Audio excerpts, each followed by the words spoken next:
बलोचिस्तान के इलाके नौशकी में ऑयल टैंकर धमाके के एक और जख्मी ने कराची के अस्पताल में दम तोड़ दिया।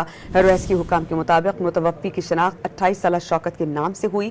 कराची के 2 निजी अस्पतालों में दम तोड़ने वाले जख्मियों की तादाद 13 तक पहुंच गई है। बलोचिस्तान के इलाके नौशकी में ऑयल टैंकर धमाके के एक और जख्मी ने कराची के अस्पताल में दम तोड़ दिया।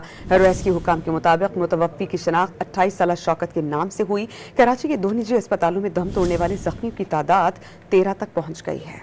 बलोचिस्तान के इलाके नौशकी में ऑयल टैंकर धमाके के एक और जख्मी ने कराची के अस्पताल में दम तोड़ दिया। रेस्क्यू हुकाम के मुताबिक मुतवफ़्फ़ी की शनाख्त 28 साला शौकत के नाम से हुई। कराची के 2 निजी अस्पतालों में दम तोड़ने वाले जख्मियों की तादाद 13 तक पहुंच गई है। बलोचिस्तान के इलाके नौशकी में ऑयल टैंकर धमाके के एक और जख्मी ने कराची के अस्पताल में दम तोड़ दिया। रेस्क्यू हुकाम के मुताबिक मुतवफ़्फ़ी की शनाख्त 28 साला शौकत के नाम से हुई। कराची के 2 निजी अस्पतालों में दम तोड़ने वाले जख्मियों की तादाद 13 तक पहुंच गई है।